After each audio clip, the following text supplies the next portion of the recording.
Well, if you would turn in your Bibles to the second chapter of the Gospel according to St. John. St. John chapter 2, beginning with verse 1. On the third day, there was a wedding in Cana of Galilee, and the mother of Jesus was there. Now both Jesus and his disciples were invited to the wedding. And when they ran out of wine, the mother of Jesus said to him, "They have no wine." And Jesus said to her, "Woman, what does your concern have to do with me? My hour has not yet come." And his mother said to the servants, "Whatever he says to you, do it." Now there were set there 6 water pots of stone, according to the manner of purification of the Jews, containing 20 or 30 gallons apiece. And Jesus said to them, "Fill the water pots with water." And they filled them up to the brim. And he said to them, "Draw some out now, and take it to the master of the feast." And they took it. And when the master of the feast had tasted the water that was made wine, and did not know where it came from, but the servants who had drawn the waters knew, the master of the feast called the bridegroom, and he said to him, "Every man at the beginning sets out the good wine, and when the guests have well drunk, then the inferior. You have kept the good wine until now." This beginning of signs Jesus did in Cana of Galilee, and manifested his glory, and his disciples believed in him. And I'm speaking today from the subject, the best for last. The best for last. It's wonderful to know that God doesn't show you everything that he's got up front.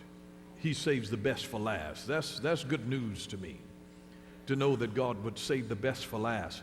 And notice at this wedding feast here that it says that both Jesus and his disciples were invited to the wedding. Now, you know, in the great wedding of the marriage of the Lamb, only Jesus and his disciples are invited to the wedding. If a person is not a disciple, they won't even be invited to the wedding feast. You have to be a disciple, a student of his, a follower of his. You have to be one who has committed your life to him to even get an invitation. You do realize that the wedding of the Lamb is by invitation only. You can't just be a wedding crasher. That won't be allowed. This is only by invitation for Jesus and his disciples. And Jesus did his first miracle now. This is Jesus' first recorded miracle that he does in Cana of Galilee. And I want you to know that Jesus does miracles not so that he can showboat. He is not into manifesting ostentatious behavior. But Jesus did miracles not to astonish or to amaze, but as signs with significance. Signs with significance. Say signs with significance. Jesus, every time that he did a miracle, was using that miracle as a sign, and it had a message of significance to us today. And I want us to be able to get the message that was in the miracle of Jesus. Otherwise, you'll just let the miracle go by and you won't get the message, and you miss the whole point of the miracle. Always, Jesus' miracles packed a message. His miracles packed a message. And because his miracles packed a message, then I want us to be able to unpack the message here of the miracle of the water into wine so that we can get some things from it. Notice, first of all, the setting of this miracle. Notice the setting of this miracle. This is the first thing I want you to notice, the setting of the miracle. Everything happens in a place. Everything happens in a place. You have to be in the right place in order for the thing to happen. You got to be in the place. There's something special about the place. Jesus said, "Behold, I go and prepare a place for you, so that where I am, there you may be also." You've always got to have the right place. Every miracle happens in a certain setting. It must happen in a certain place. You've got to be in that proper place in order for the miracle to happen. Praise and worship and prayer set an atmosphere that is conducive for miracles. Miracles happen in a place. So we want to get the whole impact of the message of the miracle here of Jesus turning the water to wine. And one of the things is the fact that this very first miracle that Jesus chooses to do happens in a happy place on a happy occasion. And it tells us that Jesus was saying to us that he has come that we might have abundant joy. He said, I have come that you might have life and have it more abundantly. But everything happens in a place, and so Jesus chooses to do his first miracle in a happy place, on a happy occasion, representing joy. And Jesus said, I've come that you might have joy, life, and have that life more abundantly. So it's about abundant joy. It's about the place. He could have chosen to do the first miracle at a funeral. I'm sure that there was somebody that had died around there somewhere, and he could have chosen to do it at a funeral, and he could have raised somebody from the dead as his first miracle, but he didn't. He chose to come in a situation that was celebratory. When you create an atmosphere that is celebratory, it is a place that is ripe for miracles. When you celebrate God, when you celebrate his presence, when you celebrate his power, when you honor his majesty, and celebrate his glory, his dominion, you make the atmosphere right for miracles. And so whenever the praises of God have gone forth, did you notice how sold out, got out here, all of that energy they were dancing with those young people? You set the atmosphere, and it is ripe for a miracle to happen in your life. It's just absolutely amazing when you get the atmosphere right. Everything happens in a certain setting. Celebrate joy. I mean, I know everybody could have a pity party about the stuff that has gone wrong with you this week. You could be fretting over all of your frustrating situations, over disappointments, over heartaches, over people that broke your trust and people that made you impatient. You could, how you were frustrated sitting in line or working with some type of government agency. Oh my God. And so, but thank God that there's enough for us to be able to think about the positive things that have happened. We didn't come here to have a pity party over what went wrong this week. We came to celebrate the one who is right, who gives us strength and sanity and helps us hold it all together, the one that anchors our soul, that helps us, keeps us from losing our minds. Because y'all listen, you know you don't have bail money. You got to obey the law. You know. You may as well just do what's right in his sight and thank the King of Kings and the Lord of Lords. We need his help. We need his strength. We need his grace. It sets an atmosphere. Do you know the Bible says that God inhabits the praises of his people, not their gripes, their complaints, and their criticism. He inhabits the praises of his people. Praise creates an atmosphere. So Jesus came into an atmosphere where everything was festive and people were celebratory and they were happy. It was a happy occasion. When you get happy about something, Jesus said, that's a place that I want to be. And he will come in when you have looked amid things that you could find something to complain about, but you choose to be happy. You choose to be happy. Now, I gave the first service some stuff out of my personal stash. And here it is. I'll share it with you. If you ever need to borrow money from somebody, borrow it from a pessimist because they don't expect it back. Now, just for the record, I am not a pessimist. Listen, the pessimist, when you're a person like me, I wake up in the morning, I said, this is the day the Lord has made, and in it I will rejoice and be exceedingly glad. I wake up with excitement every single day. You're looking at a person right now, I've never experienced not one day of depression in my life. I've had marvelous opportunities to be depressed, but I've never been depressed. I don't know what it feels like. I've seen its effect in other people's lives, but I've never, ever been depressed, not one day in my life. I thank God for that. I'm so grateful. But I celebrate him. I look for him. I set an expectation toward God doing good things in my life every single day. And I've been incredibly, marvelously blessed to never have experienced depression, not for a moment, not for a day in my life. And I'm so eternally grateful to God. So I wake up in the morning and it's like, good morning, God. The pessimist wakes up in the morning and says, good God, morning. So Jesus steps into a very positive, lofty, celebratory atmosphere. That's why if you want Jesus to really come in and do something for you, don't let your focus be on what you are waiting for God to do. Thank God for what he's already done in your life. So I want you to notice the setting of the miracle. The setting of this miracle is in a very celebratory atmosphere of rejoicing, very festive, very happy occasion. And then the second thing I want you to notice is the symbolism of this miracle, the symbolism of this miracle. You see, Jesus he took wine. He made wine in 6 water pots, 6 pots of clay, earthen vessels. These are jars that symbolized mankind with religion without reality. It was the dull, insipid nature of just boring, routine stuff. Bump church if church is just a bunch of religious rituals of just hopping up and down and saying prayers just to be seen of men and stuff like that.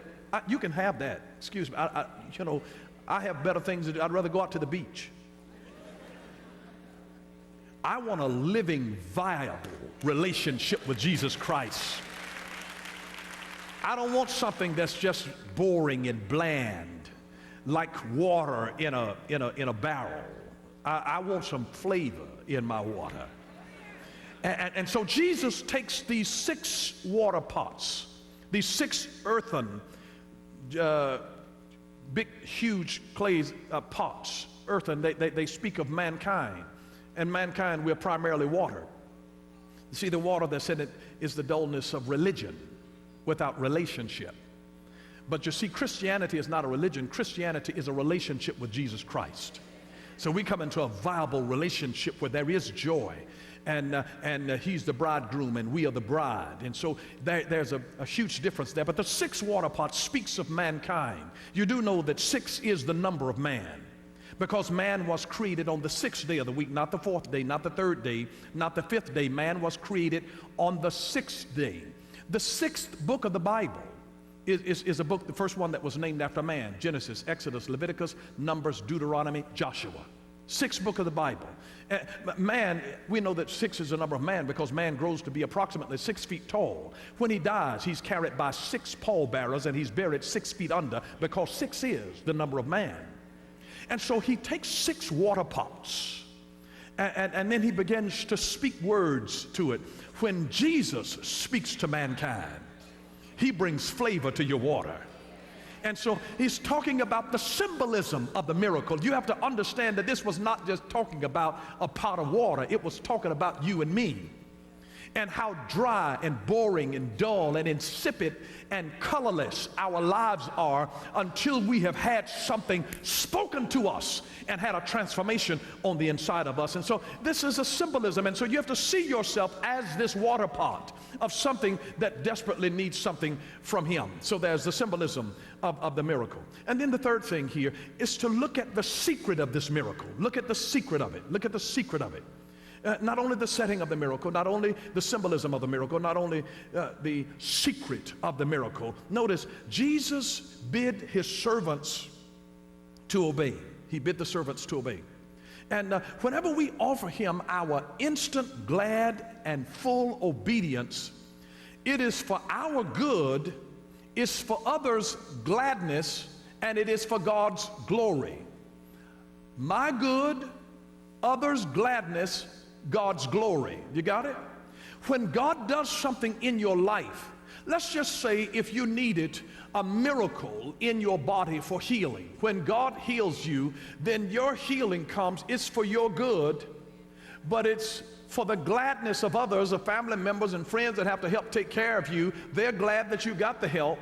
And then it is for God's glory. There's something in it for everybody. When Jesus comes in and touches you, it is for your good. He's working all things together for your good. He's working all things together for your good. And it is for others' goodness, and it is for God's glory. That's a part of the secret of this miracle. There's a secret that when God does a miracle in your life, notice that it blesses everybody involved. It's for your good. It's for the gladness of others, and it is for the glory of God. It is for God's glory. It doesn't just stop with you. Do you understand that miracles are not just about you?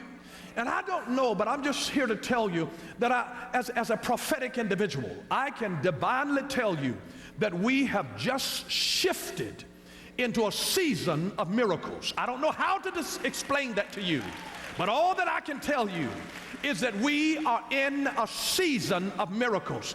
There are people that are in this place right now and listening by television. You desperately need a miracle. If you don't get a miracle from God, you are in trouble. And your insurance is not all of that great. You need a miracle. You need a miracle in your career. You need a miracle in your finances. You need a miracle in your health. You need a miracle in your marriage. You need a miracle in your relationship with your family members. You need a miracle from God. And let me just remind you, our God is a God of miracles. You need a miracle for a business deal to go through for you. You don't have the money. You don't have the collateral. They looked at everything to see whether or not you were really qualified because you don't have the education, but you need a miracle. You need a miracle. It is God's unmerited favor that is given toward you, and it defies logic and explanation. But how many of you know that God can put you in places that you don't really qualify to be in? He's able to breathe on your life and give you a divine favor in your life. I'm just telling you that when you begin to bless God, something supernatural begins to happen on your behalf. And the glory of God, we have stepped right now into a season of miracles. And when I'm talking about miracles, I'm talking about somebody who has gotten desperate for God. You get in a situation where you don't need man, you don't need the accolades patted on the back. You need help from God. And that if I don't get some help from God, I'm going to be in serious trouble. I don't know who I'm talking to today, but I do realize that we are in a season now where God says He's about to unleash miracles, miracles, miracles in your life. There's some people that are at an impasse, and you can't get over this thing to come into the place where you belong unless God breathes on what you are doing. You've been trying and trying and trying in your own strength, in your flesh, and God said, not by might, nor by power, but by my Spirit, said the Lord. And this is a time and a season. I just want you to expect what God is saying. This is a season for miracles. You're here on a good day today. I didn't come here to prophesy this. When I was writing my notes, I didn't have it at all. But I heard the Lord say to me that you are entering in a season of miracles. It's time now. It's time now. Miracles in your relationship. Miracles in your mind. Miracles in your home. Miracles in your health. Miracles in your finances. This is something that you can't just do by yourself. You need a miracle. God does not merely answer prayer, He answers desperate prayer. He's looking for desperate people that say, Jesus, I got to have you. I need you, God, with everything that I have. I'm about to fall to pieces if I don't get you, God. I've got to have you in my life, Jesus. I don't know what else to do. I've tried everything I know, God, and I need you. I need you every hour. I need you now, Jesus. Touch me, fill me, restore me, deliver me, God, in the name of Jesus. I declare that when there's an expectation in God, He will move on your behalf, and God will give you what nobody else can give you. Thank you for watching Power for Living with Bishop Dale C. Bronner. Join us again next time for Power for Living, where revelation is power. Power for living.